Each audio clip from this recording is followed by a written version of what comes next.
अस्सलाम वालेकुम वरहमतुल्लाह। आप सब पे सलामती हो। मेरा नाम मुबशर अज़ीज़ है और फाइनल टर्म एग्ज़ाम प्रिपरेशन के सिलसिले में आज की जो हम वीडियो डिस्कस कर रहे हैं, जो कंटेंट डिस्कस कर रहे हैं, वो है CS 205 information security.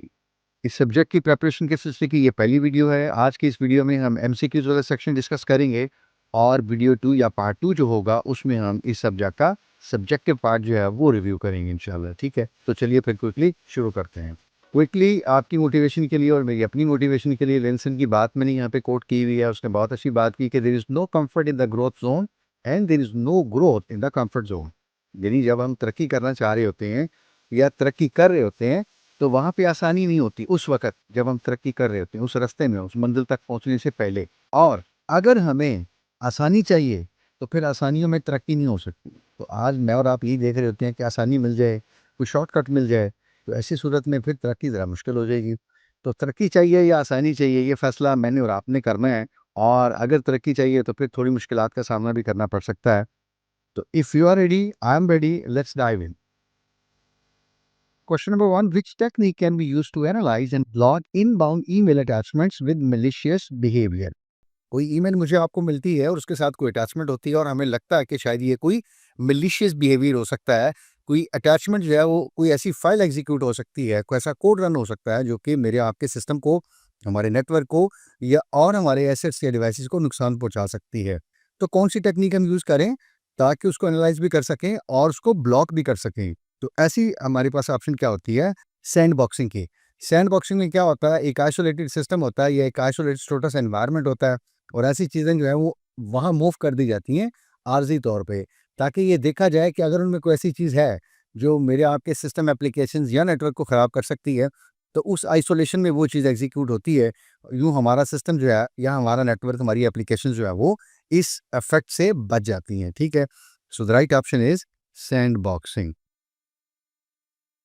Question number two, a vulnerability marked level 5 in Qualys requires immediate action because एक कि जो Qualys है, जो एक सिस्टम है बेसिकली ये इंफॉर्मेशन सिक्योरिटी का, उसमें जो लेवल 5 है वो क्या कहलाता है? बहुत अर्जेंट, बहुत क्रिटिकल। यानी कोई ऐसी चीज़, कोई ऐसी वल्नरेबिलिटी, कोई ऐसी वीकनेस जो कि लेवल 5 की हो तो हमें उसको इमीडिएटली एड्रेस करना चाहिए, उसको फौरन फोकस करना चाहिए। तो दी गई ऑप्शंस में से अगर हम देखें तो पहली ऑप्शन हमारी जो है वो बेसिकली कुछ लग रही है कि लेवल 5 की है और हमें इसको फ़ौरन एड्रेस करना चाहिए। वो क्या है जी?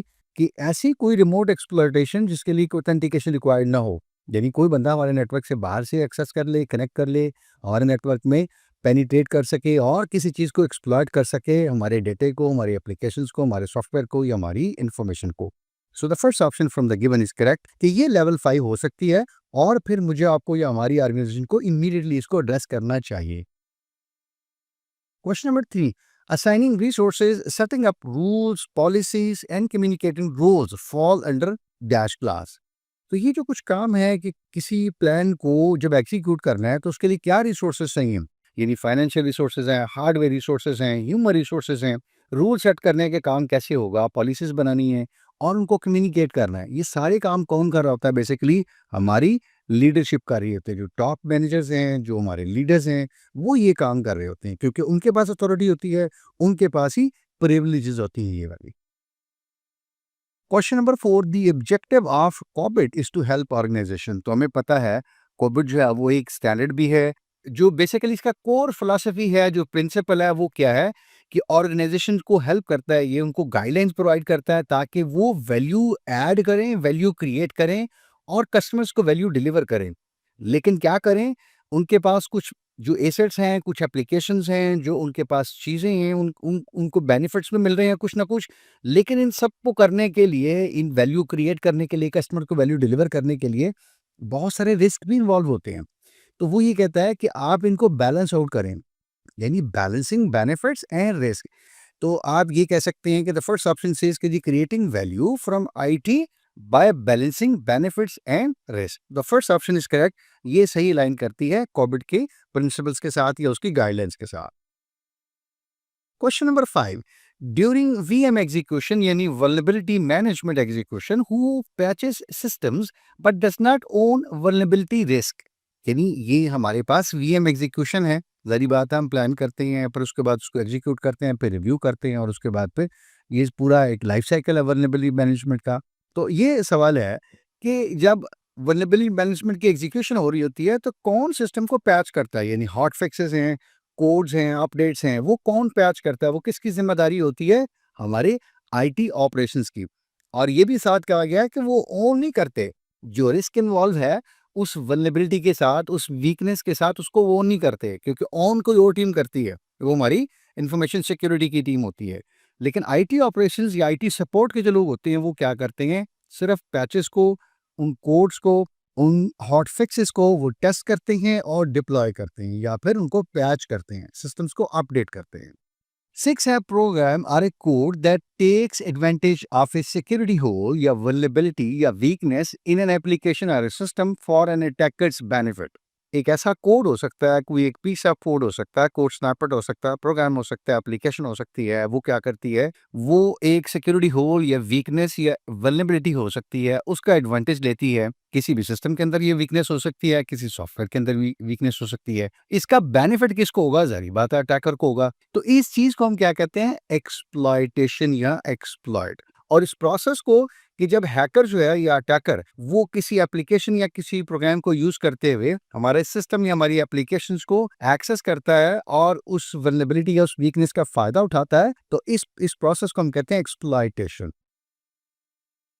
Question number 7, in the security transformation model, ownership of validation of controls lies with। यानी ये जो सिक्योरिटी ट्रांसफॉर्मेशन मॉडल है, इसमें जो कंट्रोल्स हम लगाते हैं उनकी वैलिडेशन, यानी उनको वैलिडेट कौन करेगा कि कंट्रोल जो लगाए हैं वो सही हैं, प्रॉपर काम कर रहे हैं, ऑब्जेक्टिव मीट हो रहे हैं, रिस्क कंट्रोल हो रहे हैं, वैल्यू क्रिएट हो रही है। ये जितने भी हमने कंट्रोल्स लगाए थे वो वैलिडेट कौन करेगा? हमारी इंफॉर्मेशन सिक्योरिटी टीम वो कर सकती है। या अगर छोटी कंपनी है, मिड साइज की है, छोटी कंपनी है, तो ऐसी सूरत में क्या करते हैं ये लोग? बाहर से कोई इंफॉर्मेशन सिक्योरिटी का कंसल्टेंट हायर करते हैं। ठीक है, तो इस सूरत में हमारे पास सी ऑप्शन यही कह रही है।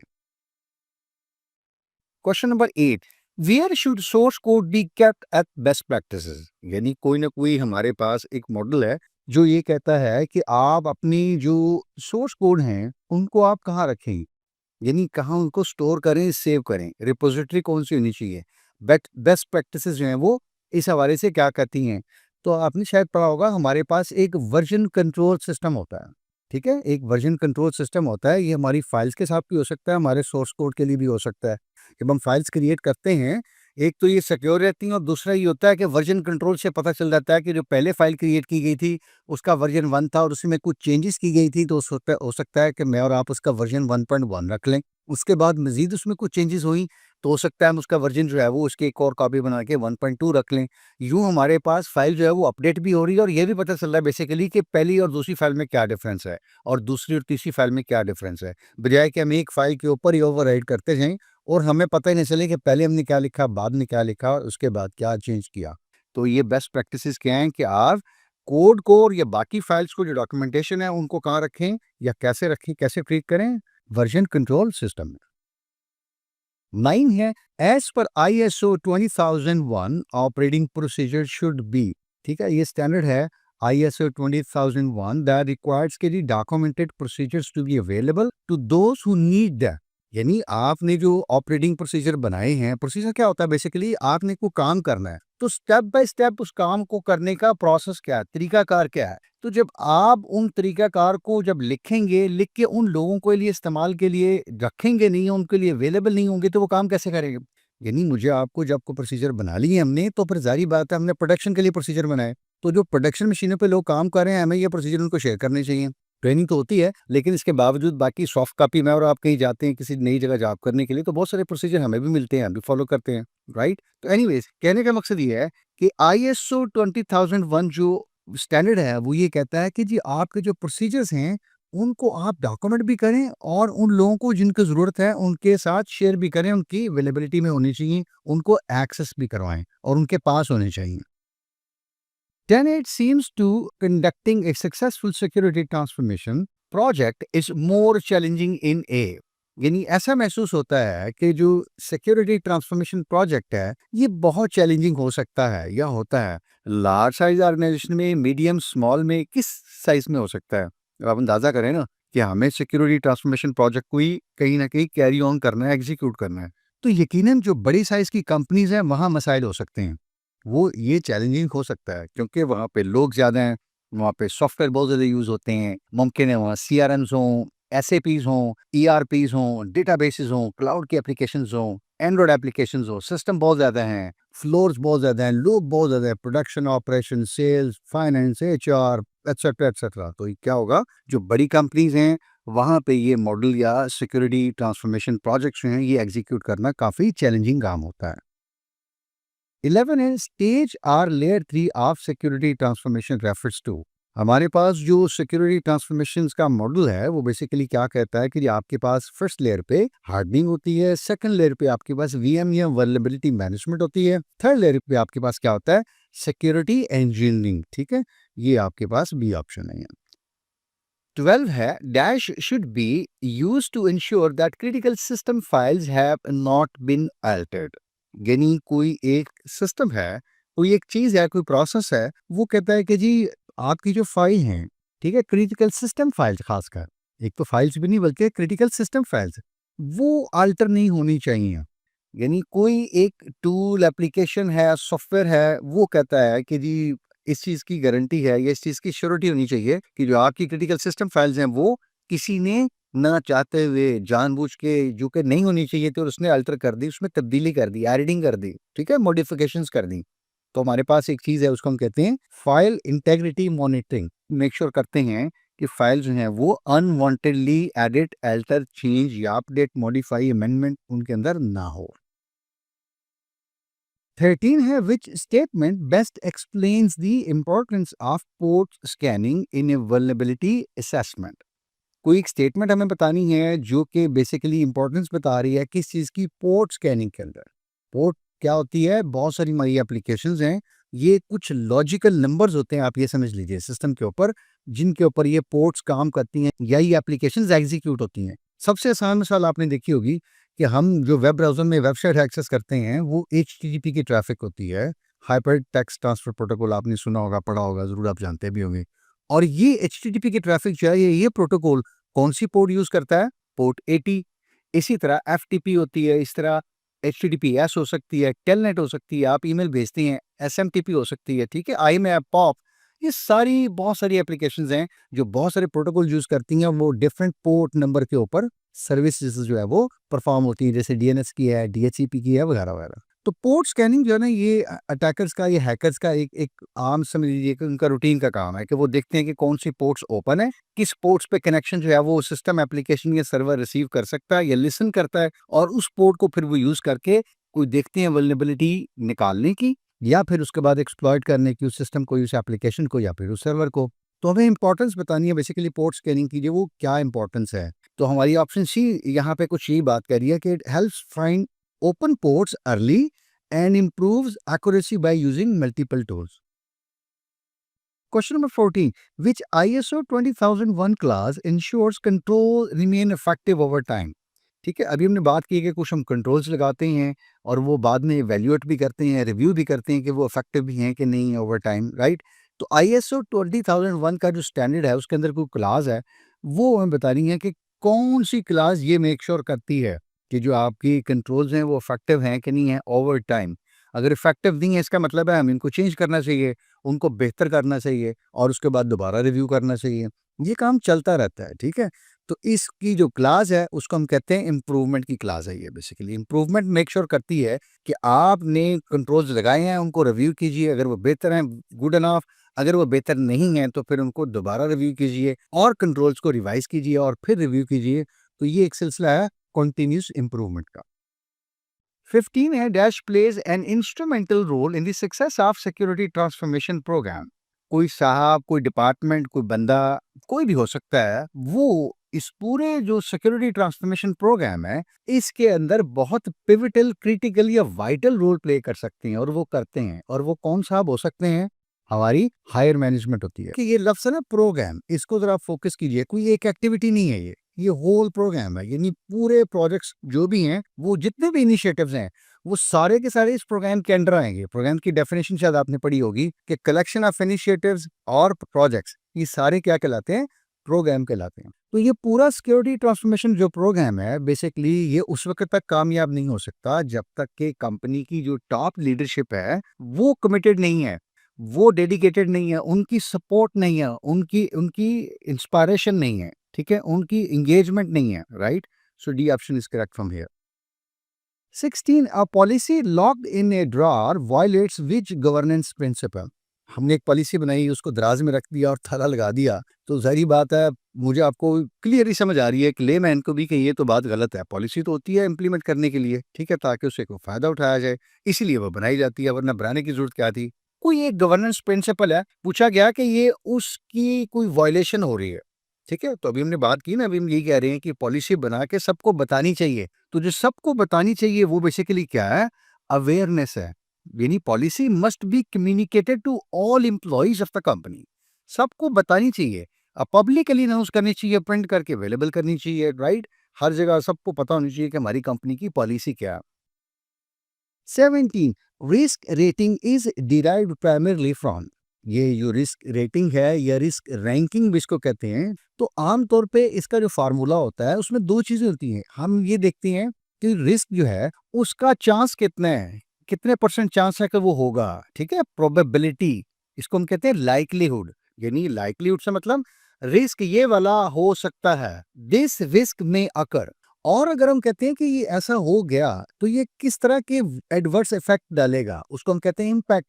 तो हम कहते हैं जी रिस्क रैंकिंग या रिस्क रेटिंग क्या होगी कि एक रिस्क के चांस कितने हैं कि वो अकर हो, और उसके बाद अगर वो अकर होता है तो वो फिर कितनी तबाही, कितनी खराबी, कितनी डिजास्टर क्रिएट करेगा, ठीक है। So B option is correct, impact multiply by likelihood. 18 dash should be deployed to limit and control which devices can be connected to the network, ठीक है। एक हमारे पास प्रोटोकॉल होता है, वो कहता है कि ऐसा नहीं हो सकता कि हर कोई डिवाइस आए और नेटवर्क में कनेक्ट हो जाए, नहीं, वही डिवाइसेस कनेक्ट होनी चाहिए जो अथेंटिकेट होते हों। यानी दूसरे लफ्जों में जिनको नेटवर्क से कनेक्ट होके नेटवर्क के ऊपर अवेलेबल एप्लीकेशंस, रिसोर्सेज या फाइल्स या इंफॉर्मेशन या एप्लीकेशन सॉफ्टवेयर जो भी आप कह लें, डेटाबेसेस, वो सारी एक्सेस करने की इजाजत हो। दूसरे लफ्जों में वो जो सॉफ्टवेयर हैं वो सिर्फ लेजिटिमेट यूजर यूज कर सकें, ठीक है। वो जो नेटवर्क है, वो इंफ्रास्ट्रक्चर जो है, वो सिर्फ क्या करें, उन डिवाइसेस को अलाउ करें जो लेजिटिमेट डिवाइसेस हैं, ठीक है, जो अलाउड यूजर हैं, सिर्फ वही नेटवर्क में एक्सेस कर सकते हैं, वही नेटवर्क में कनेक्ट कर सकते हैं। तो आपने पढ़ा होगा 802 यानी 802.1x, ये प्रोटोकॉल हमारा ऐसा है जो कि port base network access control protocol कहलाता है, और ये डिवाइसेस को ऑथेंटिकेट करता है और उसके बाद फिर कनेक्ट होने की इजाजत देता है नेटवर्क पे। यानी डिवाइसेस इसके बाद कनेक्ट हो सकती हैं नेटवर्क पे, अदरवाइज अगर ऑथेंटिकेट नहीं होगी तो वो नेटवर्क पे कनेक्ट नहीं हो सकती, ठीक है। तो ए ऑप्शन यहाँ से करेक्ट है। 19 all network traffic to or from the internet must pass through dash to filter unauthenticated connection, यानी कोई ट्रैफिक चाहे वो नेटवर्क से इनसाइड से बाहर जा रही है, चाहे बाहर से इनसाइड आ रही है, यानी कंपनी से बाहर जा रही है या बाहर इंटरनेट से कंपनी के अंदर आ रही है, वो फिल्टर होनी चाहिए। और ऐसी फिल्ट्रेशन कौन प्रोवाइड करता है? हमारे पास लेयर 3 की फिल्टरिंग प्रॉक्सीज होती हैं। और लेयर 3 हमारी कौन सी होती है बोला? नेटवर्क लेयर, ठीक है। चूंकि ये पैकेट्स फिल्टर होते हैं आईपी की बेस के ऊपर, और हमारे आईपी एड्रेसेस या लॉजिकल एड्रेसेस या प्रोटोकॉल एड्रेसेस भी आप कहते हैं, वो कहाँ होते हैं? लेयर 3 के ऊपर। सो लेयर 3 प्रॉक्सी सर्वर या लेयर 3 फिल्टरिंग प्रॉक्सी या नेटवर्क फिल्टरिंग प्रॉक्सी एक ही बात है, ठीक है, यानी जिनको आप फायरवॉल्स भी कहते हैं। तो सी ऑप्शन यहाँ से करेक्ट है कि हमारी फायरवॉल जो है हमारे नेटवर्क से, चाहे कोई इंटरनेट की तरफ ऐसी अनऑथेंटिकेटेड कनेक्शन जा रहे हैं या कोशिश कर रहे हैं, और या फिर बाहर के लोग हमारे कंपनी के अंदर घुसना चाह रहे हैं, वो अनऑथेंटिकेटेड कनेक्शन है, तो फायरवॉल क्या करती है? उनको ब्लॉक कर देती है। Question number 20. In which phase of security assessment method based on the report format are decided? Security assessment हम करते हैं और उसके अंदर पूछा गया कि कौन सी फेज है जिसके अंदर हम रिपोर्ट फॉर्मेट डिसाइड करते हैं कि जी जो हम रिपोर्ट बनाएंगे उसका फॉर्मेट क्या होगा या क्या होना चाहिए। तो आपने पढ़ा होगा यकीनन जो हमारे पास फेज होती है build, plan, scope and objective की।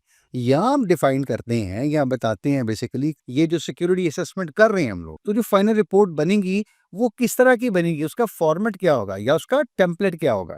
ये देखें ना, बिल्ड प्लान, जब हम प्लान करते हैं तो बेसिकली ये चीजें डिसाइड कर रहे होते हैं। ये जो प्लान हम बना रहे हैं, इस प्लान के अंदर ही हम बताएंगे कि रिपोर्ट्स का फॉर्मेट क्या होगा, वो कितनी डिटेल होगी। 21. An automated tool should be used to verify and compare the network device configuration with.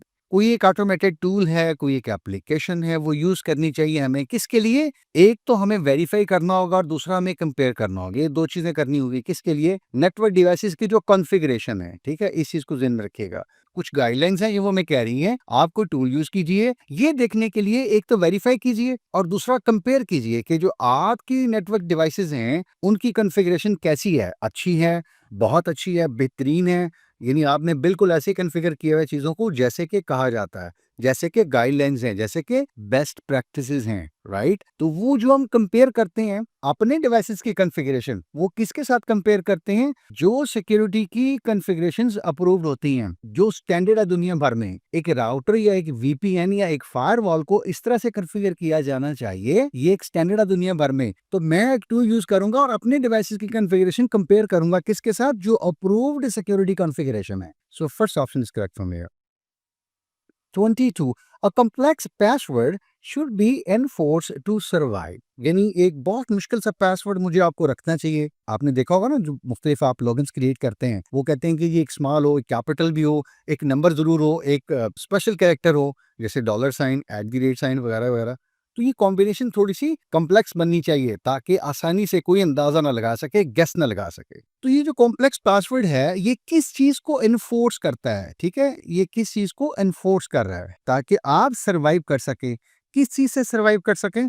आपने शायद डिक्शनरी अटैक पढ़ा होगा। उसमें क्या होता है, बेसिकली एक ऐसा टूल है जो कि बहुत कॉमन फ्रेजेस, वर्ड्स, सेंटेंसेस या इस तरह की चीजों को ट्राई करता रहता है कि it's keeps on trying trying trying. ठीक है, फॉर एग्जांपल जैसे अगर मैं पाकिस्तान में हूँ और मेरा यूजर नेम इसको पता है, मेरी डेटा पर पता है, तो आमतौर पे पासवर्ड यही रखते हैं। यानी मेरा फर्स्ट इनिशियल हो जाएगा, साथ में हो सकता है मैं 81 लगा लूँ, मैं 92 लगा लूँ, मैं अगर 96 में पैदा हुआ तो मैं 96 लगा लूँ। ठीक है, पाकिस्तान 96, पाकिस्तान 92, लाहौर 042, ऐसा कोड। तो दीज आर वेरी कॉमन ना, तो ऐसा हो जाता है। तो ये जो डिक्शनरी अटैक है बेसिकली क्या करता है, it's keep on trying, it's keep on trying. और ये क्या करता है, जो कॉमनली यूज वर्ड्स हैं, फ्रेजेस हैं और इस तरह के जो नंबर्स हैं, जैसे मैंने बताया कि कोड्स हैं, डेट ऑफ बर्थ हैं, इस तरह की चीजें हो सकती हैं, वी मे यूज, तो वो ये यूज करता रहता है। और अगर हमारा पासवर्ड कम्प्लेक्स होगा, जो कि बहुत कम्प्लेक्स होगा, तो फिर हम डिक्शनरी अटैक से बच जाएंगे। सो द कम्प्लेक्स पासवर्ड वो किस लिए होनी चाहिए थी? टू अवॉइड या सर्वाइव फ्रॉम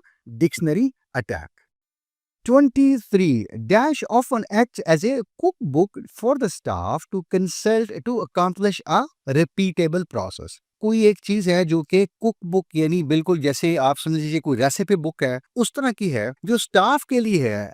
इंपॉर्टेंट है ये चीज, ताकि वो रिपीटेबल टास्क जो करते हैं वो कर सकें। एक काम रोज करना है, उसको देख के करना है, जो रेसिपी बनी हुई है, राइट, जो कुक बुक बनी हुई है, जो गाइडलाइंस पड़ी हुई हैं। तो ऐसी कुक बुक, ये गाइडलाइन जो स्टाफ के लिए होती हैं फॉर रिपीटिव टास्क, यानी ऑपरेशंस डेली वही करने हैं, प्रोडक्शन डेली वही करनी है। तो ये चीजें क्या होती हैं? प्रोसीजर्स। यानी प्रोसीजर लिख दिए गए और लिख के फिर स्टाफ को दे दिए गए और स्टाफ फिर उनको फॉलो करते हैं। रोज उन्होंने वही काम करने और हर काम करने के लिए एक प्रोसीजर डिफाइन किया हुआ है कंपनी ने।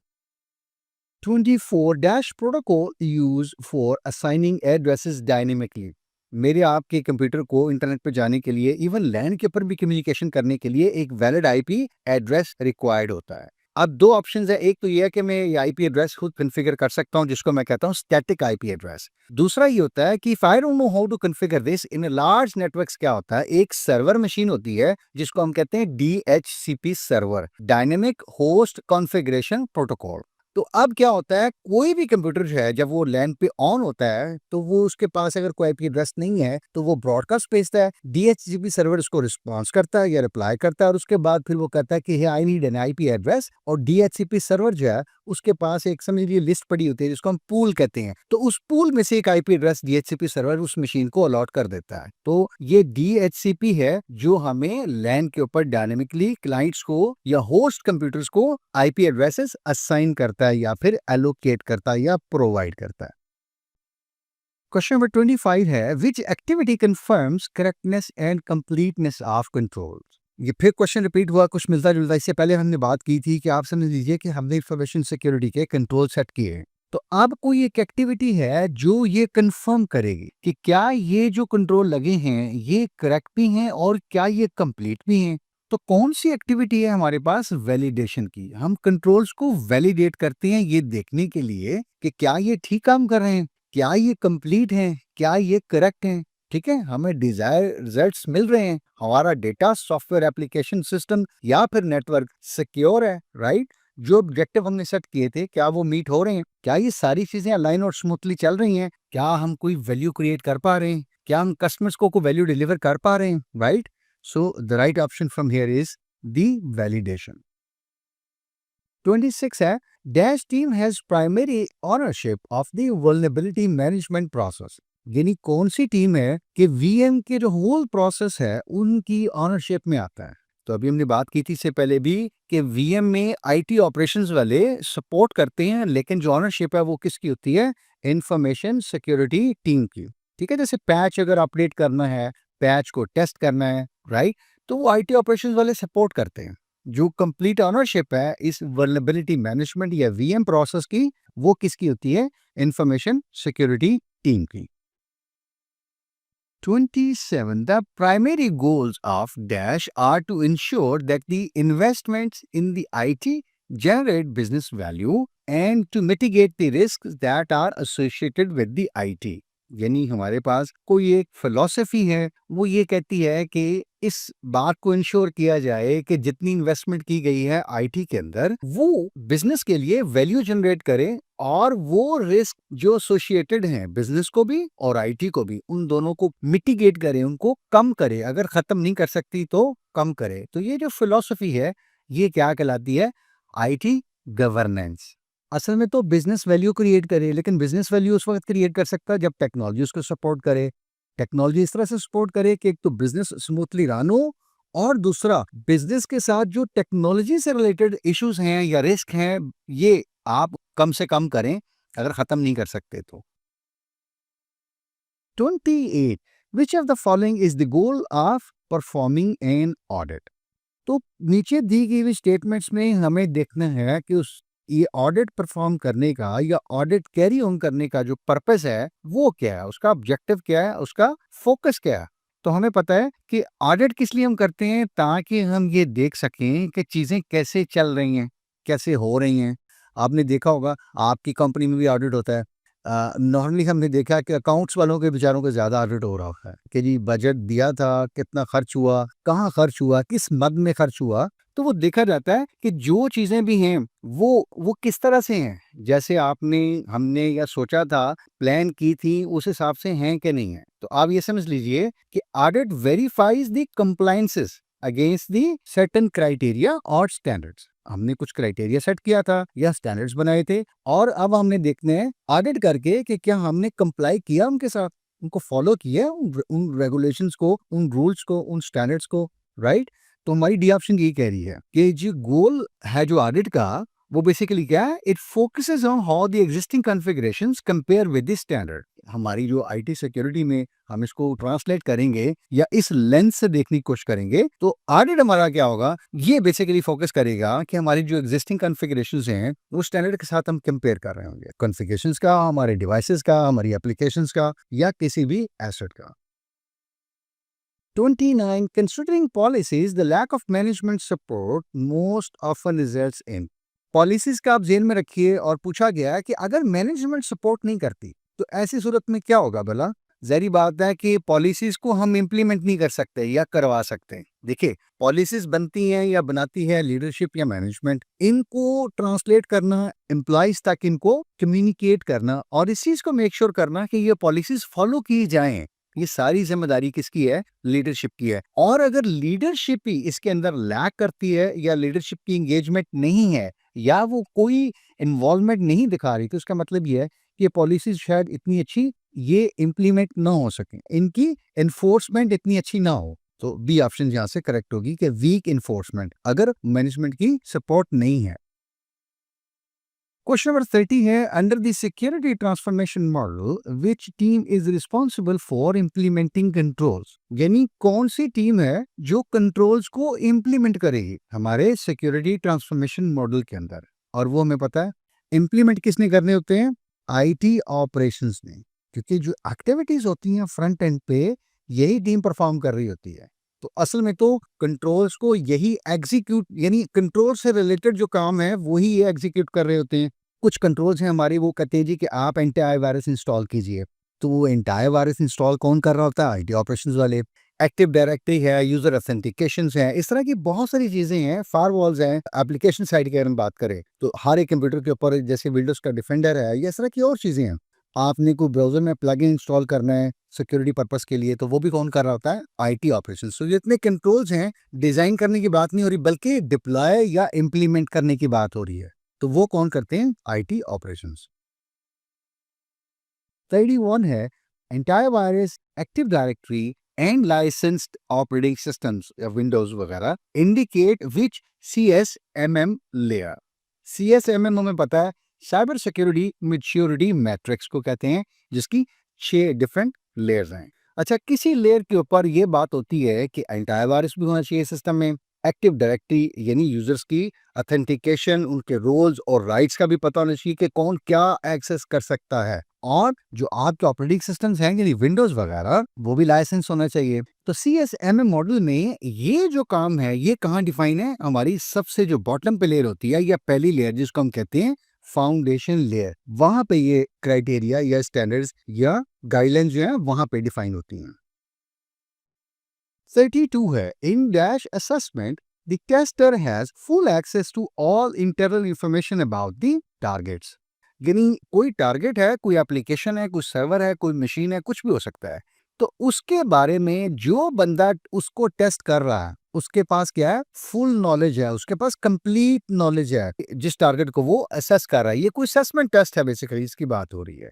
तो हमें पता है कि ये सॉफ्टवेयर डेवलपमेंट में भी एक कॉन्सेप्ट है कि अगर हम टेस्टर को कोई एक सॉफ्टवेयर देते हैं कि वो टेस्ट करे, और हम उसकी स्ट्रक्चर, सारा कोड, सारी इंटीग्रेशन फुल आप समझ लीजिए उसको उसको ओपन कर देते हैं, दिखा देते हैं, बता देते हैं, तो इसको हम कहते हैं व्हाइट बॉक्स टेस्टिंग। और यहाँ पे भी अगर हमने कोई किसी अपने सिक्योरिटी के इंडिविजुअल को इंफॉर्मेशन दे दी, फुल इंफॉर्मेशन दे दी उस टारगेट के बारे में, उस टारगेट एप्लीकेशन के बारे में, टारगेट सर्वर के बारे में, या टारगेट एसेट के बारे में, टारगेट डिवाइस के बारे में, तो ये एक सिनेरियो यहाँ पे क्या होगा, व्हाइट बॉक्स असेसमेंट।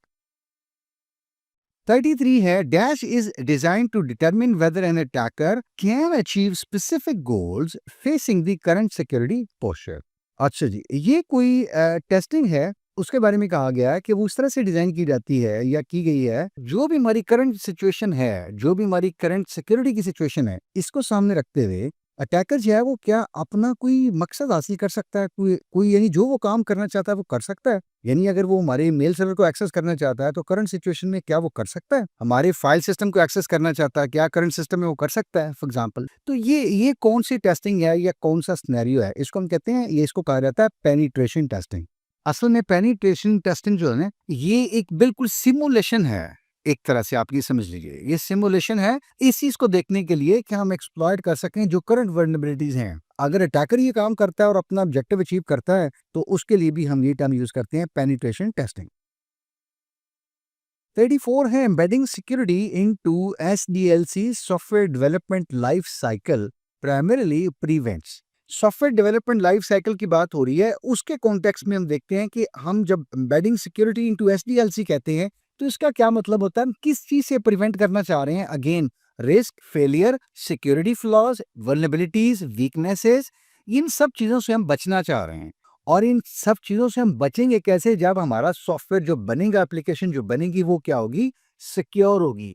और वो जब सिक्योर होगी जब हमारे डिजाइन जो है वो सिक्योर हैं, हमारे ब्लूप्रिंट्स बहुत अच्छे हैं, दे आर आउटस्टैंडिंग, वो बिल्कुल अप टू द स्टैंडर्ड है, अप टू द मार्क है, कि अब हम यकीन से कह सकते हैं इंशाल्लाह कि जो सॉफ्टवेयर इस डिजाइन पे हम बनाएंगे वो बिल्कुल फूल प्रूफ होगा, उसमें कोई फ्लॉ नहीं होगा, कोई वल्नरेबिलिटी नहीं हो सकती। सो ये एम्बेडिंग सिक्योरिटी की हम बात करते हैं इनटू एसडीएलसी, तो इसका मतलब ये है कि we need to make sure कि जो हम डिजाइन बना रहे हैं उसके अंदर बेसिकली हम क्या करें, मेक श्योर करें कि उसके अंदर कोई वल्नरेबिलिटी ना हो, डिजाइन वीक ना हो, डिजाइन के अंदर कोई वीकनेस ना रह जाए। डिजाइन हमारा अच्छा होगा तो हम एक्सपेक्ट कर सकते हैं कि जो एप्लीकेशन बनेगी वो एक सिक्योर एप्लीकेशन हमारे पास बनेगी यूज के लिए। 35 है code review falls under which SAMM phase, यानी ये किस फेज के अंदर आता है कोड रिव्यू।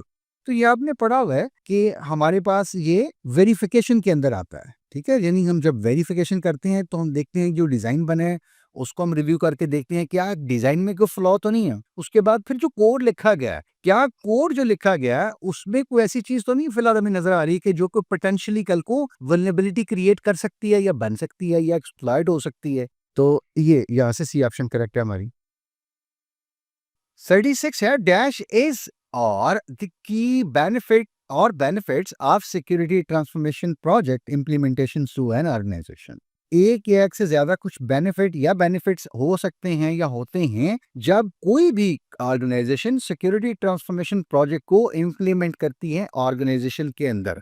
तो क्या बेनिफिट हो सकता है, जो गिवन ऑप्शन उसमें अगर आप देखें तो बी स्टेट जाओ, तो जो सबसे बड़ा बेनिफिट होगा किसी भी ऑर्गेनाइजेशन को कि अगर वो सिक्योरिटी ट्रांसफॉर्मेशन प्रोजेक्ट को इंप्लीमेंट करती है ऑर्गेनाइजेशन के अंदर, तो वो ये कह सकती है कि एटलीस्ट उन्होंने अपने आप को अटैक से यानी साइबर अटैक से प्रिवेंट कर लिया, बचा लिया अपने आप को, अपने एसेट्स को, अपनी एप्लीकेशंस को, अपनी इंफॉर्मेशन को और डेटे को। 37 dash action is recommended for an organization having a very good security posture and having a score higher than 85%। तो हमें पता है, हम जानते हैं कि ये जो 85 से ज्यादा अगर स्कोर होगा तो उस ऑर्गेनाइजेशन को क्या करना चाहिए, उनको यकीनन ISO 20001 सर्टिफिकेशंस की तरफ जाना चाहिए, ठीक है। ये हमारा स्टैंडर्ड है और ये हमारी रिकमेंडेशंस भी होती हैं। So the C option is the same कि अगर किसी भी ऑर्गेनाइजेशन की जो स्टैंडिंग है सिक्योरिटी की, या पोस्चर है, या सेटिंग कॉन्फ़िगरेशन है, या असेसमेंट है, ये सिक्योरिटी ऑडिट उनका ये कहता है कि they have achieved more than 85% score, तो they should go for ISO 20001 certification. Question number 38, asset inventory without ownership fails because. हमारे पास एसेट्स होते हैं कंपनी के अंदर, हार्डवेयर हैं, डिवाइसेस हैं, इक्विपमेंट्स हैं, डेटा, ये बहुत सारी चीजें हैं, सारी एसेट्स हैं हमारी। तो ये इनकी जब इन्वेंट्री हम बनाते हैं तो पूछा गया कि अगर ऑनरशिप ना हो तो ये फेल हो जाती है। ऐसा क्यों होता है? ऐसा इसलिए होता है कि जब ऑनरशिप नहीं होगी तो इसका मतलब यह है तब अकाउंटेबिलिटी भी नहीं होगी। आप किसी बंदे को जब उसकी जिम्मेदारी लगाते हैं उसको कहते हैं कि ये आपकी जिम्मेदारी है। अब उस बंदे की जब जिम्मेदारी बन जाती है, मुझे आपको जो ऑफिस में टास्क दिए जाते हैं, जो रिस्पॉन्सिबिलिटी दी जाती है, वो हमसे फिर अकाउंटेबिलिटी भी होती है ना कि आपने ये डिलीवर नहीं किया, आपने ये टाइमलाइन पे मीट नहीं किया, ये फाइल नहीं सबमिट कराई, ये ड्राफ्ट नहीं रेडी किया, एक्सेट्रा एक्सेट्रा। तो इसका मतलब ये है कि आपके पास एसेट की इन्वेंट्री तो है लेकिन उसकी किसी ने ऑनरशिप ही नहीं ली हुई, कोई जिम्मेदारी नहीं लेने को तैयार। तो इसका मतलब ये है कि ये आपके पास तो काम तो फेल हो रहा है, ठीक है, ये काम तो पूरा नहीं हो रहा। तो इस वजह से पूरा नहीं हो रहा कि उस काम के साथ कोई अकाउंटेबिलिटी भी होनी चाहिए। जिसकी आप रिस्पॉन्सिबिलिटी लगाएं वो बंदा अकाउंटेबल भी हो उस काम को टाइम पे स्टैंडर्ड्स के साथ डिलीवर करने का, या जो रिक्वायरमेंट थी एग्रीड अपॉन थी, ठीक है। तो अकाउंटेबिलिटी इस मिस है, इसलिए फिर वो ऑनरशिप भी फेल होगी, ठीक है। तो बी ऑप्शन करेक्ट हुआ यहाँ से। 39 है which assessment best simulates an external attacker with partial knowledge. अभी हमने इससे पहले बात की थी कि हम जो कोई असेसमेंट करते हैं उसमें अगर तो जो अटैकर है या जो हमारा कोई इंडिविजुअल है जो बेसिकली इंटरनल असेसमेंट कर रहा है और वो चेक करने की कोशिश कर रहा है, तो अगर उसके पास कंप्लीट नॉलेज है तो वो क्या होगा, व्हाइट बॉक्स असेसमेंट। अगर उसके पास कोई नॉलेज नहीं होगा टारगेट का तो वो क्या होगा, ब्लैक बॉक्स असेसमेंट। और अगर ये लिखा हुआ है पार्शल, तो पार्शल के केस में हमने कहा था क्या होगा, ये ग्रे, यानी in between the two, in the middle of black and white. White सब कुछ पता है, ब्लैक कुछ भी नहीं पता, ग्रे का मतलब कुछ पार्शल नॉलेज है, ठीक है। तो बी ऑप्शन करेक्ट है। Question number 40, patch testing is mandatory before deployment to avoid. यानी हमने देखा कि कहीं एक वीकनेस है, कहीं वल्नरेबिलिटी है, वो एक्सप्लॉइट ना हो जाए उससे पहले हमने कोई हॉट फिक्स बना लिया, कोई एक पीस ऑफ कोड लिख लिया, एक पैच हमने क्रिएट कर लिया।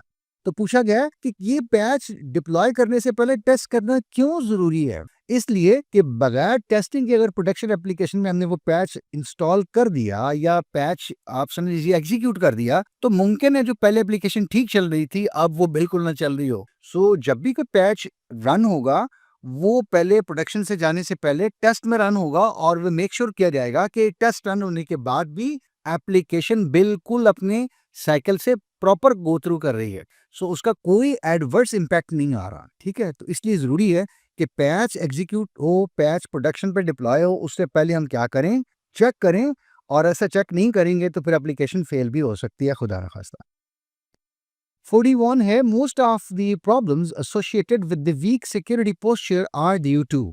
हमारी कंपनी की सिक्योरिटी पोस्चर इतनी अच्छी नहीं है, जो उसकी जो प्रॉब्लम है वो या क्या चीज इस सिचुएशन से एसोसिएटेड हो सकती है।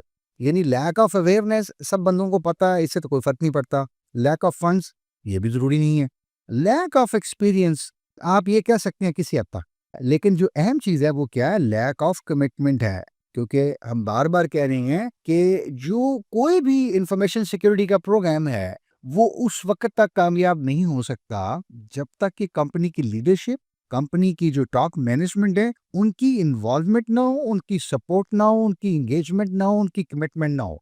वो इंस्पायर करेंगे, वो इंगेज होंगे, वो इन्फ्लुएंस करेंगे, लोगों को भी उन मोटिवेट करेंगे और खुद भी थ्रू आउट द प्रोग्राम आप समझ लीजिए कि वो इंगेज रहेंगे, ताकि ये मेक श्योर कर सकें जो प्लान उन्होंने बनाया, जो अलाइनमेंट की है बिजनेस के साथ, वो बेसिकली फुलफिल हो रही है। तो तब भी किसी कंपनी का जो टेक्नोलॉजी या सिक्योरिटी का जो पोस्चर है वो बेहतर हो सकता है। ठीक है, so it's the lack of commitment.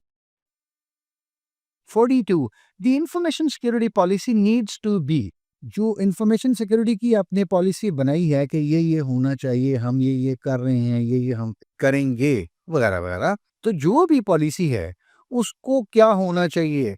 क्या साल में सिर्फ या 3 साल में एक बार देखनी चाहिए या 5 साल के बाद देखनी चाहिए? नहीं, ऐसा नहीं है। आपको उसको रेगुलर देखना पड़ेगा, क्योंकि आए रोज नई चीजें आ रही होती हैं, नए थ्रेट्स भी आ रहे होते हैं, नई खबरें हम पढ़ते रहते हैं, ये हो गया, वो हो गया, डेटा कॉम्प्रोमाइज हो गया, ईमेल जो है इनबॉक्स कॉम्प्रोमाइजेज हो गए, फाइल ट्रांसफर की थी वो कॉम्प्रोमाइज हो गई, इंटरसेप्ट हो गई, and so on. So there are more incidents we come across each and every day. So ऐसा नहीं हो सकता कि एक पॉलिसी हमने बनाई थी 2025 में और 2030 तक वही रहेगी, नहीं, हमें रेगुलर देखना पड़ेगा। ठीक है, और जो इंफॉर्मेशन सिक्योरिटी की जो लीडरशिप और टीम है वो ये काम करती रहती हैं। जब भी कोई अपडेट्स आती हैं दुनिया में, नए रेगुलेशन, नई गाइडलाइंस, नई बेस्ट प्रैक्टिसेस, ये चीजें वो करते रहते हैं और अपनी पॉलिसीज को फिर रिव्यू करते रहते हैं। और ये भी देखते हैं कि क्या कंट्रोल्स हमने सेट किए थे, जैसे हमने पहले बात की, कि वो ठीक काम कर रहे हैं, नहीं काम कर रहे। हमें अपनी पॉलिसी पे नजरसानी की जरूरत है, बिल्कुल है, तो वो किसी भी वक्त हो सकती है, लेकिन ये रेगुलर काम है, ये ऑन गोइंग बेसिस का काम है, कुछ साल, 2 साल, 5 साल का मंसूबा, ऐसा ऐसी ऐसी कोई बात नहीं है। 43 है, penetration testing without remediation primarily leads to. यानी आपने पेनिट्रेशन टेस्टिंग कर ली लेकिन कोई रेमेडी नहीं दी, कोई सोल्यूशन नहीं दिया। ठीक है, ये बिल्कुल ऐसी है कि डॉक्टर ने देख लिया कि मरीज को है क्या, लेकिन दवाई कोई नहीं दी। अगर ऐसा करेंगे तो ऑब्वियसली बात ये है कि आप इस चीज को, यानी ये आपका फॉल्स एश्योरेंस है सिक्योरिटी के हवाले से, ये आपका फॉल्स एश्योरेंस है कि आपने पेनिट्रेशन तो कर ली और जाहिर बात है आपने कुछ ना कुछ असेस भी कर लिया होगा, लेकिन आप कोई रेमेडी नहीं दे रही। अगर ऐसा करेंगे, this will lead to false assurance. ठीक है, तो सेकंड ऑप्शन है। 44, in the case of financial sector, dash regulations need to be reviewed and understood to raise management support for security transformation। यानी खासकर जो फाइनेंशियल सेक्टर्स हैं हमारे, जैसे बैंक्स हैं, इस तरह के और फाइनेंशियल इंस्टीट्यूशंस हैं, उनके बारे में पूछा गया है कि अगर ऐसे इंस्टीट्यूशंस हैं तो कौन सी रेगुलेशंस हैं जिनको देखा जाना चाहिए और समझा जाना चाहिए मैनेजमेंट को, ताकि वो सपोर्ट भी करें सिक्योरिटी ट्रांसफॉर्मेशन के लिए। तो हमारे पास जो ऑप्शंस हैं गिवन, उसमें ज़ाहिर बात है पेपरा तो कोई ऑप्शन ही नहीं है। पेमरा हमारी जो है वो टोटली हमारी जो ब्रॉडकास्टिंग है वहाँ से रिलेटेड है। पीटीए भी हमारी टेलीकॉम से रिलेटेड है। यहाँ फाइनेंशियल इंस्टीट्यूशंस की बात आ रही है तो स्टेट बैंक ऑफ पाकिस्तान, तो एसबीपी फर्स्ट ऑप्शन ये कह रही है कि स्टेट बैंक ऑफ पाकिस्तान के जो रेगुलेशंस हैं वो हमारे फाइनेंशियल सेक्टर्स में जितने भी इंस्टीट्यूशंस हैं, बैंक्स हैं या बाकी इंस्टीट्यूशंस हैं, उनकी लीडरशिप को चाहिए कि वो इसको समझे भी, रिव्यू भी करे और उसके बाद फिर अपनी मैनेजमेंट्स की सपोर्ट से सिक्योरिटी ट्रांसफॉर्मेशन भी करे। क्योंकि जैसे जैसे ऑनलाइन बैंकिंग बढ़ती जा रही है, मोबाइल ऐप्स हैं, इस तरह की चीज़ें, फंड ट्रांसफर, IBFTs, तो ये चीज़ें बहुत ज़रूरी हो गई हैं कि इनको सिक्योर रखा जाए, ट्रांजैक्शंस को भी और जितनी भी कम्युनिकेशन होती है। 45 है, which statement best describe a bug bounty program. अच्छा जी, बग का मतलब तो शायद आप समझ गए हो कि ये कोई इशू है, कोई एरर है, ठीक है ना? बात सही है, हमें समझ आ रही है। बाउंटी ये एक टर्म है बेसिकली, बग बाउंटी। इसका मतलब ये होता है कि आप डिफरेंट जो है ना डाइवर्स किस्म के लोगों की एक टीम बनाते हैं और वो टीम क्या करती है, फिर एक सिक्योरिटी असेसमेंट करती है और वो कोई खास किस्म का ना बग निकालते हैं या खास किस्म की वल्नरेबिलिटी जो है ना ट्रेस करते हैं या उसको फाइंड आउट करते हैं। तो हमारी बी ऑप्शन यही कह रही है कि crowd source security assessment that finds unique vulnerability. ठीक है, एक खास किस्म की जो वल्नरेबिलिटी है वो फाइंड करते हैं after basic issues are address. यानी जो ये जो लफ्ज है ना क्राउड सोर्स, इसका मतलब ये है कि मुख्तलिफ तरह के लोग, ठीक है, large and diverse group of people, जिसमें नेटवर्क के लोग भी हो सकते हैं, सिस्टम्स के लोग हो सकते हैं और कुछ मुख्तलिफ किस्म के लोग हो सकते हैं, यानी क्लाउड के एक्सपर्ट्स हो सकते हैं, ठीक है, सिक्योरिटी एक्सपर्ट हो सकते हैं वगैरह वगैरह। तो ये एक मुख्तलिफ यानी यानी आप समझ लीजिए ग्रुप ऑफ पीपल जो कि डिफरेंट बैकग्राउंड या एक्सपर्टीज के हैं, वो सिक्योरिटी असेसमेंट करते हैं और एक कोई यूनिक वल्नरेबिलिटी निकालते हैं। ठीक है, तो ये असल में जो प्रोसेस है ये क्या कहलाता है, बग बाउंटी प्रोग्राम। ठीक है, तो बी ऑप्शन यहाँ से हमारी करेक्ट है। 46 है, governance documentation fails when it is. अब गवर्नेंस डॉक्यूमेंटेशन लिखी जाती है, यानी हमने IT गवर्नेंस कैसे करनी है उसकी पूरी डॉक्यूमेंटेशन लिखी। अब पहली बात तो ये सोचिएगा एक मिनट के लिए, गवर्नेंस डॉक्यूमेंटेशन लिखेगा कौन? मैं और आप तो नहीं लिखेंगे ना। यानी जो टॉप लीडरशिप है कंपनी की वही लिखेगी और जो टॉप लीडरशिप है वो ज्यादातर बिजनेस ओरिएंटेड होती है। यानी उनको मार्केट का पता है, उनको बिजनेसेस का पता है, उनको आइडियाज, प्लान्स, इन चीजों का पता होता है, लेकिन इतने ज्यादा वो टेक्निकल नहीं होते, इतने टेक सेवी या टेकी नहीं होते। ठीक है, तो आप ये कह सकते हैं कि governance documentation fails when it is too technical. ठीक है, बहुत ज्यादा जार्गन्स यूज हुए हैं, हैवी वर्डिंग यूज हुई है जो कि प्योर टेक्निकल है। ठीक है, तो यहाँ भी यही बात की गई है कि governance documentation fails when it is too या overly technical. 47. Which principle should be used when setting up a user in the database? कुछ गाइडलाइंस हैं जो कहती हैं कि जब भी आप कोई यूजर क्रिएट करने लगे डेटाबेस में तो वो किस तरह से क्रिएट करें या कैसे क्रिएट करें। ठीक है, कैसे सम्राट कि उसको कितनी अथॉरिटी देनी है, कितनी प्रिविलेजेस देनी है या कितने राइट्स देने हैं। तो जो सी ऑप्शन है वो हमारी बिल्कुल ठीक लिखी हुई है, वो कह रही है कि गाइडलाइंस यही है कि जब भी आप यूजर क्रिएट करें उसको उतनी ही प्रिविलेजेस दें, उतने ही राइट्स दें जितने उसको चाहिए, ना कम ना उससे ज्यादा, लेकिन कोशिश करें कि जितने से काम उसका चल सकता हो।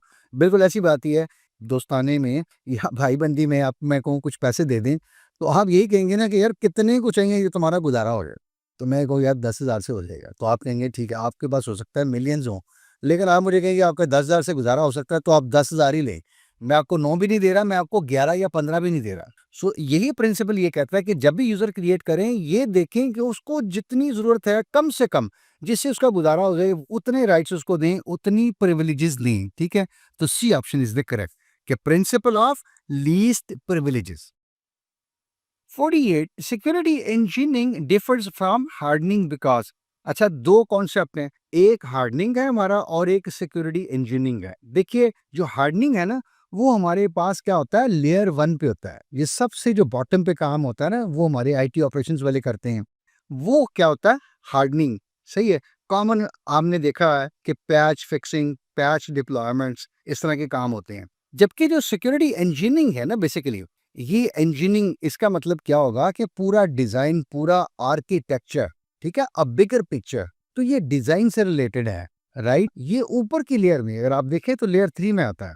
सिक्योरिटी इंजीनियरिंग जो है यकीनन डिफर करती है हमारी हार्डनिंग से, क्योंकि सिक्योरिटी इंजीनियरिंग क्या है, it's a design level activity, it's an architecture level activity. तो इसलिए आप कह सकते हैं कि C option is the correct, architectural focused activity है इंजीनियरिंग, इसलिए ये हार्डनिंग से डिफरेंट है। Question number 49, failure to detect unauthorized encryption traffic violates which control intent. अच्छा, कोई एक कंट्रोल है जी, उसकी कोशिश ये थी कि जी वो अनऑथराइज्ड इंक्रिप्शन ट्रैफिक को रोके, लेकिन ऐसा अगर नहीं हुआ, ये इंटेंट वायलेट हुई है, तो बेसिकली कौन सी इंटेंट वायलेट हुई है? हमारी फायरवॉल की, क्योंकि फायरवॉल का काम होता है जो अनऑथराइज ट्रैफिक है उसको फायरवॉल ने रोकना होता है। अगर वो फायरवॉल नहीं रोकती, इसका मतलब ये है कि फिर ये रूल तो, या ये इंटेंट जो थी, या ये जो कोशिश थी, ये जो डिजायर थी हमारी, या ये जो हमारा कंट्रोल था, वायलेट हुआ। और फायरवॉल कहाँ लगी होती है? जहरी बात है, कंपनी के बिल्कुल एज पे लगी होती है, जो कि बाहर से दुनिया से ट्रैफिक आ रही है उसको भी रोके, और अगर अंदर से कोई ट्रैफिक बाहर जा रही है जो कि अनऑथेंटिकेटेड है उसको भी रोक ले। तो इस फिनोमेना को हम क्या कहते हैं? हमारा ये बाउंड्री डिफेंस है। फायरवॉल हमारी बाउंड्री पे पड़ी होगी ना, यानी किसी चीज ने बाहर से आना तो उससे गुजर के जाना है, और वो चेक करेगी, देखेगी, इसलिए इसको कहते हैं फायर वॉल। सही है, तो ये कॉन्सेप्ट क्या है? बाउंड्री डिफेंस का। Question number 50, the ultimate goal of security transformation is to, यानी इस मॉडल का जो अल्टीमेट गोल या ऑब्जेक्टिव है वो क्या है? सो प्रीटी स्ट्रेट फॉरवर्ड है। ये सारा काम, सारा प्रोग्राम, सारा इनिशिएटिव किस लिए लिया जाता है? ताकि बिजनेस को कोई रिस्क ना आए। आजकल के बारे में देखिए कि अगर खुदा न खास्ता एक हमारे पाकिस्तान में बहुत बड़ी कंपनी है, चले मैं नाम भी ले लेता हूँ, दराज, तो इतनी बड़ी कंपनी हो गई है, इस तरह की और बहुत सारी कंपनीज हैं जो कि बहुत बड़ी बड़ी ई कॉमर्स स्टोर हैं, तो उनका पूरे का पूरा बिजनेस किसके ऊपर है? इंटरनेट के ऊपर है। इसका मतलब ये है कि वो उनके सिस्टम्स, उनके ट्रांजैक्शंस, उनका डेटाबेस, उनकी प्रोडक्ट्स कैटलॉग, तो वो ये सारा सिस्टम क्या होना चाहिए? बहुत सिक्योर होना चाहिए। तो ये अगर उन्होंने, आप सोचिए कि ट्रांसफॉर्मेशन मॉडल अगर अडॉप्ट किया होगा, तो इसका क्या मतलब है कि वो चाह रहे हैं कि उनका सारा ये बिजनेस जो है उसको कोई रिस्क ना आए, किसी भी तरह का रिस्क ना आए। और अगर नहीं रिस्क आता, इसका मतलब यह है कि बिजनेस फ्लोरिश करेगा, तरक्की करेगा, ग्रो करेगा, आगे बढ़ेगा, वो कस्टमर को वैल्यू क्रिएट करके डिलीवर कर रहे होंगे। और यही बिजनेस का गोल भी होता है कि कस्टमर को वैल्यू डिलीवर करें, राइट? तो ये हमारा जो सिक्योरिटी ट्रांसफॉर्मेशन इनिशिएटिव है, ये कोई भी कंपनी जब अडॉप्ट करती है, ये इनिशिएट करती है, तो उसका ऑब्जेक्टिव क्या होता है कि बिजनेस को जो रिस्क दरपेश है टेक्नोलॉजी से रिलेटेड, वो कम से कम किए जाए। स्पेसिफिकली आज के दौर में हम देखें जहां हर कंपनी तकरीबन टेक्नोलॉजी ड्रिवन या टेक्नोलॉजी एनेबल्ड हो चुकी हुई है।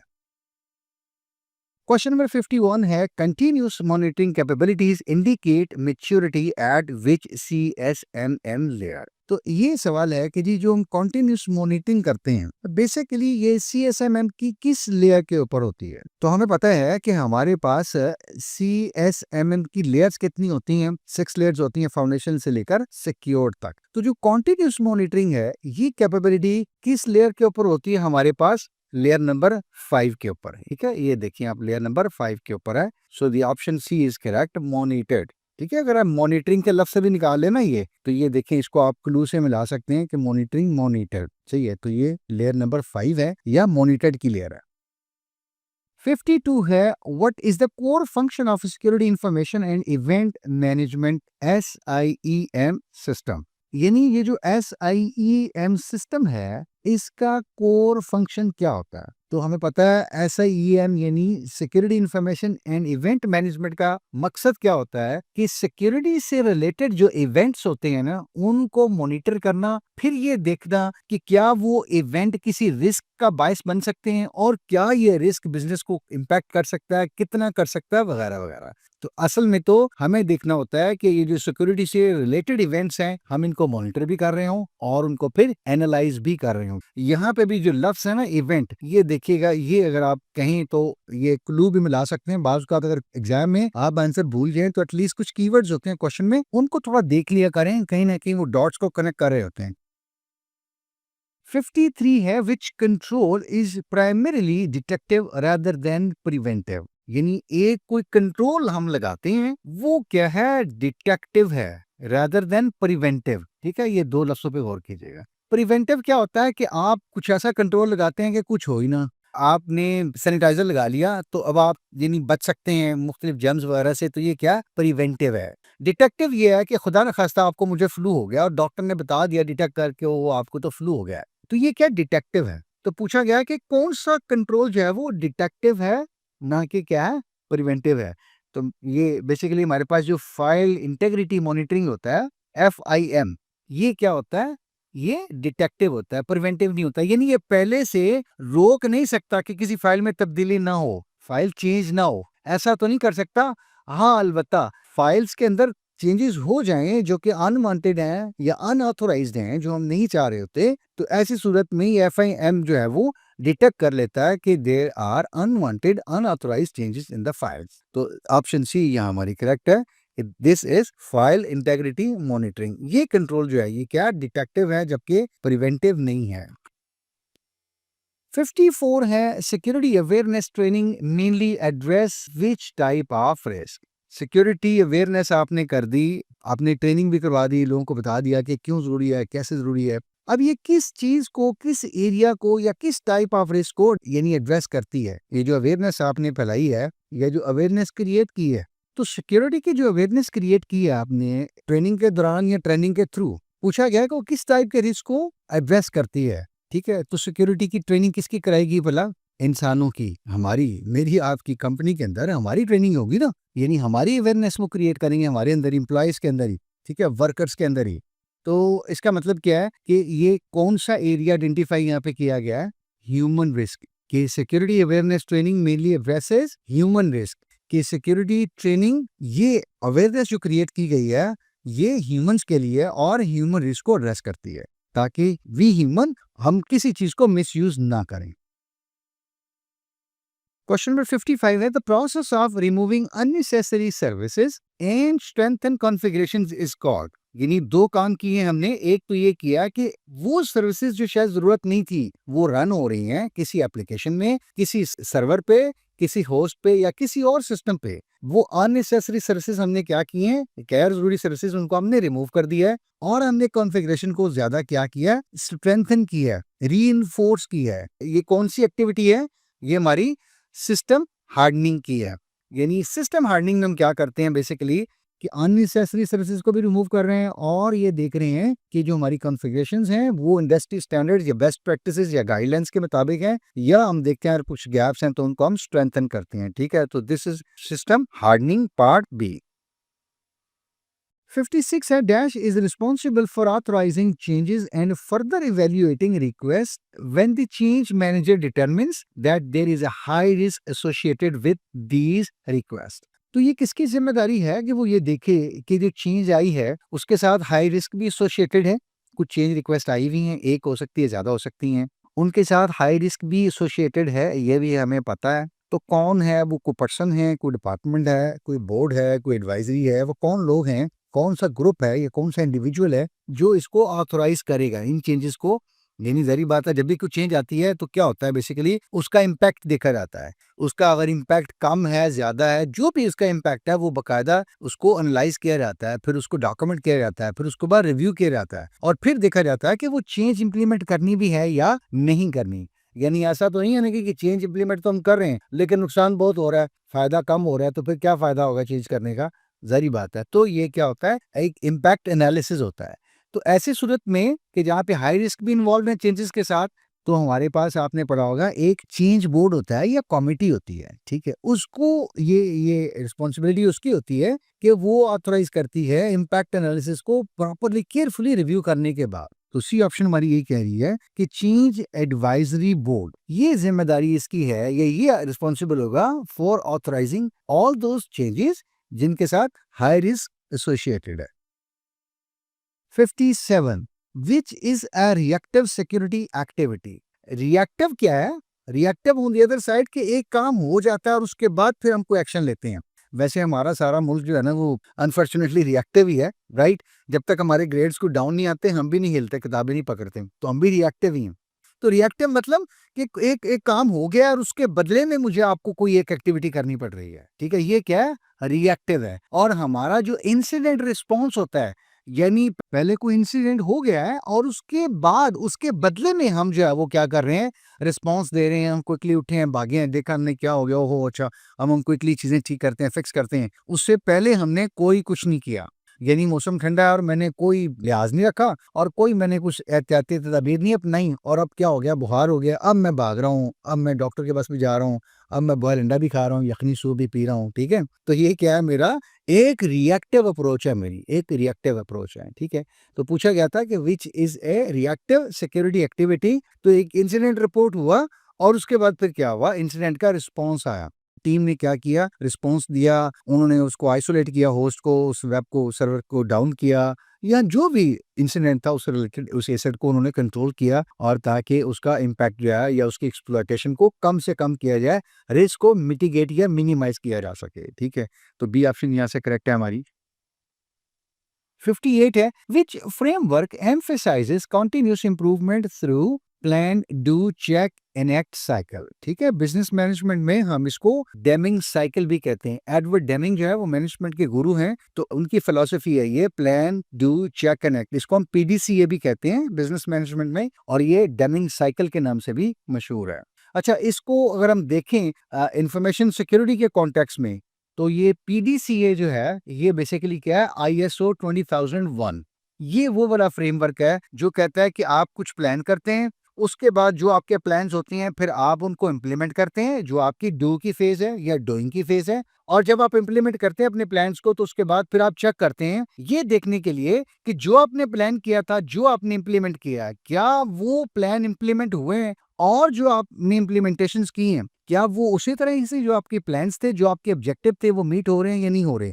और अगर नहीं हो रहे तो इसका मतलब ये है कि फिर आपने कुछ ना कुछ एनालाइज किया, कुछ गैप आइडेंटिफाई किए हैं, और उन गैप्स को आइडेंटिफाई करने के बाद फिर आप क्या करते हैं, एक्ट करते हैं, उनके ऊपर इंप्रूव करते हैं। ठीक है, मैंने प्लान किया कि 3.89 सीजीपी आ जाएगा, मैंने कुछ काम भी किया, और उसके बाद फिर क्या किया, रिजल्ट आया तो मैंने चेक किया कि नहीं, इतना तो नहीं आया, 3.4 आया, 3.5 आया। तो अब 3.9 से 3.5 पे मैं हूँ, तो मुझे इस गैप को फिल करने के लिए कुछ ना कुछ और करना पड़ेगा ना, तो वो मैं एक्ट करूंगा कि अब अगले सेमेस्टर में मैं कैसे एक्ट करूं। ठीक है ना, मैं अगर अच्छा हूं तो एक्ट करूंगा, वरना फिर मैं ये कहूंगा कि 3.5 पे जॉब तो मिल जानी है, तो I will take no action unfortunately. ठीक है, जो कि मुझे एक्ट करना चाहिए। तो ये मैं अपनी जिंदगी में भी देखूं तो पीडीसीए से मैं भी काफी कुछ सीख सकता हूँ इन एवरीडे लाइफ, तो इससे मुझे भी काफी कुछ हेल्प मिल सकती है। ठीक है, again this was motivation for you and for me both, for us as well. ठीक है, सो पीडीसीए कॉन्टिन्यूस इंप्रूवमेंट कैसे आएगी, या कौन सा ये फ्रेमवर्क है, ISO 20001। 59, ensuring backup data is usable in a disaster is a part of। यानी इस चीज की इंश्योरिटी करना, इस चीज की यकीन दहानी करना या कराना कि जो बैकअप डेटा है वो आपके पास अवेलेबल भी है और यूजेबल भी है, काबिल इस्तेमाल भी है। जबकि कोई नागहानी आफत आ रही हो कंपनी में, ऑर्गेनाइजेशन में, कोई डिजास्टर हो, कोई और किसी किस्म का खुदा न खासा हादसा हो गया हो, वो सिक्योरिटी से रिलेटेड भी हो सकता है, और कोई इसके अलावा भी डिजास्टर हो सकता है, नेचुरल डिजास्टर वगैरह भी हो सकता है। तो ये पूछा गया है कि ये इस चीज की एश्योरिटी करना कि बैकअप जो है वो अवेलेबल है, यूजेबल है डिजास्टर में, ये किस प्रोसेस का हिस्सा है। तो ये हमारा हिस्सा है किसका, बिजनेस कंटिन्यूटी प्लानिंग का। यानी कंटिन्यूटी का मतलब ही हम ये कहते हैं कि अगर एक चीज खराब होगी तो इसके बाद में हमारे पास कॉन्टीजेंसी क्या है, हमारे पास इसका प्लान बी क्या है। तो यही हम कह रहे हैं कि डिजास्टर होगा तो फिर हम क्या करेंगे, हमारे पास उससे निपटने के लिए, निबरदाजमा होने के लिए कुछ कंट्रोल्स होंगे, और कुछ हमने सोचा होगा पहले से ही, जब हमने प्लान किया होगा कि अगर ये होता तो हम ये कर लेंगे। ठीक है, तो वो हमारा क्या है, कॉन्टिन्यूटी प्लान है, हमारा बिजनेस कॉन्टिन्यूटी प्लान। और finally our question number 60, which is the last question, the main purpose of disaster recovery plan is to. अब खुदा न खास्ता कोई डिजास्टर होता है कंपनी में, जैसे अभी हम बात कर रहे हैं, डेटा सेंटर डाउन हो गया, कुछ सर्वर जो है वो खुदा न खास्ता बिल्कुल डेड हो गया। इसके अलावा मल्टीपल ऑप्शंस हो सकते हैं, खुदा न खास्ता ऐसा कोई हादसा हो जाता है, कोई ऐसी चीज हो जाती है, तो इस सूरत में वो कहा गया कि the main purpose of disaster recovery plan, कि हमने पहले से इस डिजास्टर से निकलने का कोई एक प्लान बनाया होगा ना, कि अगर ये डिजास्टर हुआ, ये वाला खुदा न खास्ता ये वाला, तो हमारे पास उससे निपटने के लिए क्या प्लान है। हमने कुछ लिखा हुआ है पहले, बिल्कुल लिखा हुआ है। वो जो प्लान है उसका ऑब्जेक्टिव क्या है, ताकि हम अपनी आईटी की सर्विसेज को रीस्टोर कर सकें। प्लान तो हमने इसलिए लिखा था ना कि अगर ये होता है तो हम ये कर लेंगे ताकि हमारी सर्विसेज रिस्टोर हो जाए, हमारी इंफ्रास्ट्रक्चर वापस रिस्टोर हो जाए, हमारे यूजर, हमारे कस्टमर ये सारे प्रॉपरली रिस्टोर हो जाए, ताकि हमारा बिजनेस जो है वो विदाउट इंटरप्शन, विदाउट डिसरप्शन चलता रहे। ठीक है ना, खुदा न खास्ता ऐसा तो नहीं ना कि जैसे हम बात कर रहे थे कि ऑनलाइन स्टोर है, ई कॉमर्स स्टोर है, और कोई टेक्नोलॉजी डिस्ट्रप्शन हुई है, कोई और डिजास्टर हुआ है, तो अब 6-8 घंटे के लिए, 2 दिन के लिए स्टोर ही डाउन है, ऐसा तो नहीं होगा ना। हमने पहले से सोचा होगा अगर कुछ ऐसा होता है तो हमारे पास ये कॉन्टिन्यूटी प्लान है, ये कॉन्टीजेंसी प्लान है, ताकि हमने इस सिचुएशन से बाहर निकलना है। हमने अपने सॉफ्टवेयर्स को, एप्लीकेशंस को, लोगों को, एसेट्स को, यूज़र्स को, इन सब चीज़ों को क्या करना है, पूरे सिस्टम को रीस्टोर करना है, ताकि बिज़नेस दोबारा रिज़्यूम हो सके। बिज़नेस को कोई इंटरप्शन ना आए। बिज़नेस अपने कस्टमर्स को वैल्यू डिलीवर कर सके। Again the objective is business value create कर सके और टेक्नोलॉजी से रिलेटेड जो इश्यूज़ हैं, जो मसाइल हैं, जो रिस्क हैं, उनको हम कम से कम कर सकें, ठीक है? तो फाइनली क्वेश्चन नंबर 60 कंप्लीट हुआ और यहाँ हमने अपना एमसीक्यूज़ वाला सेक्शन जो है वो कंक्लूड कर लिया है। अभी भी कुछ टॉपिक्स हैं जो हम शायद कवर ना कर पाए हों। मैंने कोशिश तो की है कि 10 एक्स्ट्रा क्वेश्चंस देके 60 में एटलीस्ट आप लोगों को थोड़ा-सा और कुछ ओवरव्यू दे सकूँ और अगर कोई पिछना रह गई वो चीज़ तो आप कोशिश कीजिएगा खुद इसको रिव्यू कर लीजिएगा। आखिर में आपके वक़्त और आपकी अटेंशन का बहुत शुक्रगुज़ार हूँ कि आपने 60 क्वेश्चंस को पूरा रिव्यू किया है।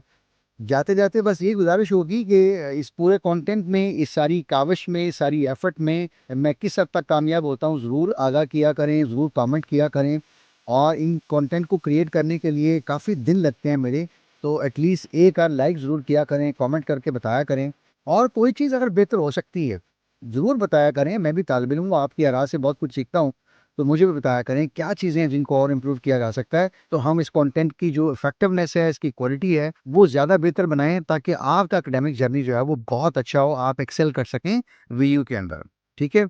Finally wishing you all the best with your exam, with your results. May you succeed with the flying colours इंशाल्लाह। सब्जेक्टिव पार्ट में आपसे बात होती है बहुत जल्द और यूँ 2 वीडियोज़ के बाद इंशाल्लाह मुझे उम्मीद है इंशाल्लाह आपका CS 205 इन्फॉर्मेशन सिक्योरिटी का जो पेपर है वो बहुत अच्छा-सा हो जाएगा। और मुझे अब दीजिए इजाज़त, सब्जेक्टिव में दोबारा आपसे कनेक्ट करते हैं। टेक केयर, खुदा हाफ़िज़, अस्सलाम वालेकुम।